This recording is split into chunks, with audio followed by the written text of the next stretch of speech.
Hello. I'm going to talk today about one of my favorite saints. This is Saint Ignatius of Loyola. He may well be known to you as the saint who founded the Jesuit order.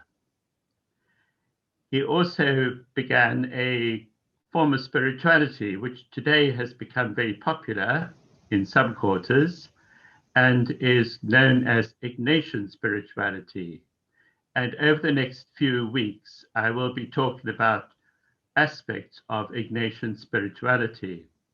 But I want to start with the saint himself, because he is important to the kind of way he encourages us to pray.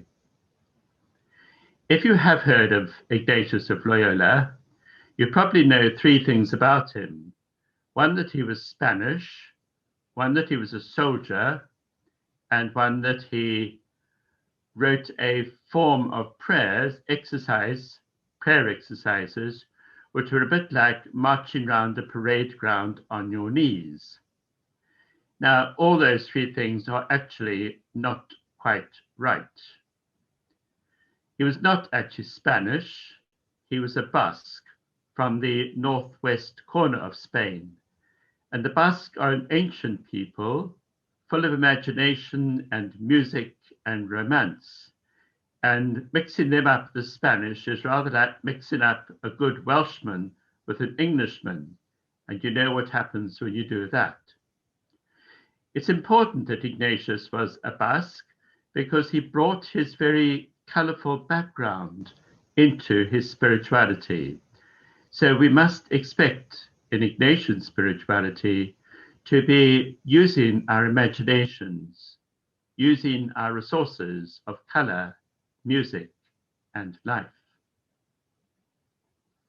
Secondly, Ignatius was not really a soldier in the sense that we think of soldiers. He was a courtier. That is, he was a member of the minor aristocracy, and he served one of the great dukes of the land. And yes, he did carry a sword, and he did fight. In fact, he was a very argumentative young man, always fighting for his own honor or fighting for the honor of his lord.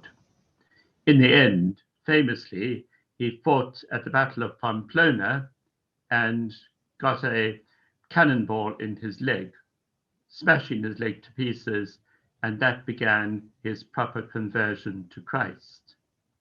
But the important thing about that, being a soldier, being a courtier, was the fact that he had a great passionate loyalty to his feudal lord, to this duke whom he served. And so when he became a Christian, he transferred that to Christ. And all the way through the spirituality of Ignatius, you find this great loyalty, love for his Lord, which actually comes out of his feudal background.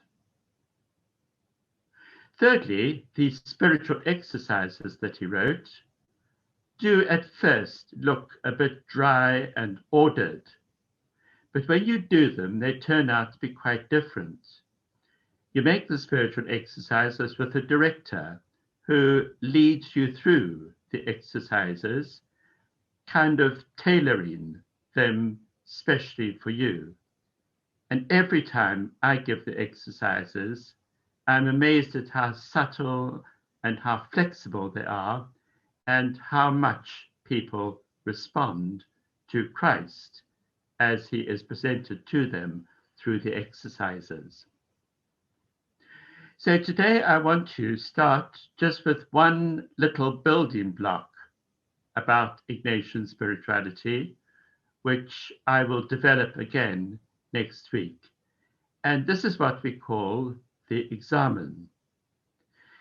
This spirituality is designed for busy people, people who haven't really got much time. So what it asks you to do is to stop once or twice a day for about 10 minutes and do this examen. In the examen, you ask yourself the question, where has God been today? You see, God is everywhere. We meet him in things, we meet him in the scenery, we meet him in people, anything that happens, God is there. But the important thing is, did I recognize him? And how did I respond to him?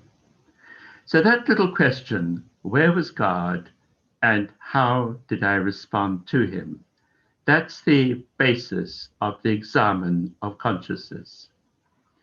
And you do it, I think, with the expectation that actually you did see quite God. You did see God quite often. I did see God quite often today, and I responded quite well to him. So that makes it quite a joyful experience. I'll talk about that again next week.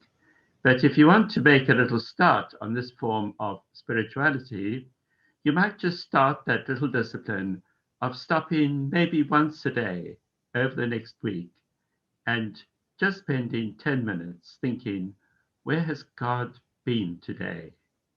And how did I respond to him?